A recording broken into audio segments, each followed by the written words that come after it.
Grand rendez-vous à moins de 100 jours des Jeux paralympiques de Sotchi avec la présentation des athlètes de l'équipe de France et l'annonce officielle du porte-drapeau Vincent Gauthier-Manuel.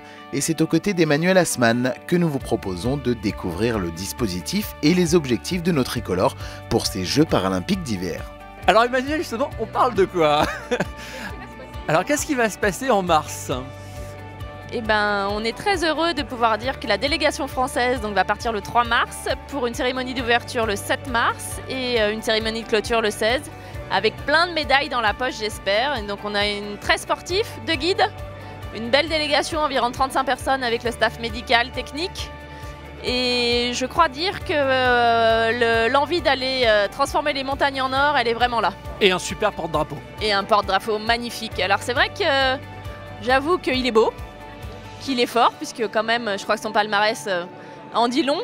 Et puis, il a cette espèce de douceur qui, à mon avis, ne lui enlève rien à sa détermination.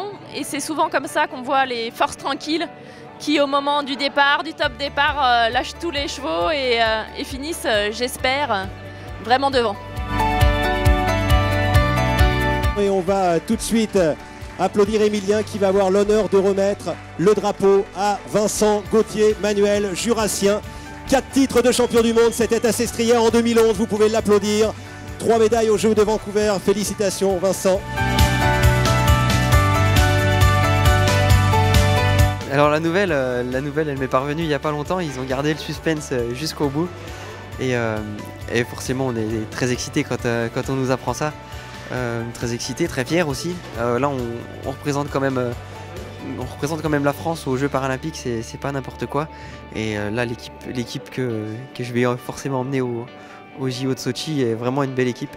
Il y a un potentiel énorme, il y a des gens qui sont tous fabuleux, ça fait une belle équipe. Le rôle du porte-drapeau, je pense que c'est quelqu'un sur qui tu peux te reposer, tu peux lui expliquer des choses, tu peux parler avec lui, échanger.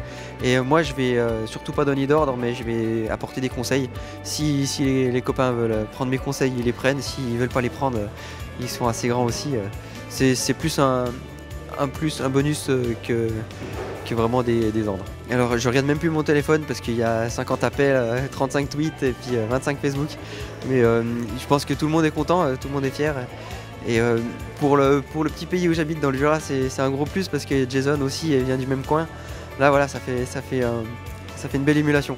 C'est important, là, toute l'équipe, on l'a bien vu soudée. Il y a la Coupe du Monde de ski à Tignes. Ça va être des moments importants. Tu y seras, j'imagine? Oui, c'est vrai que moi, j'ai envie d'essayer de passer le plus de temps avec eux.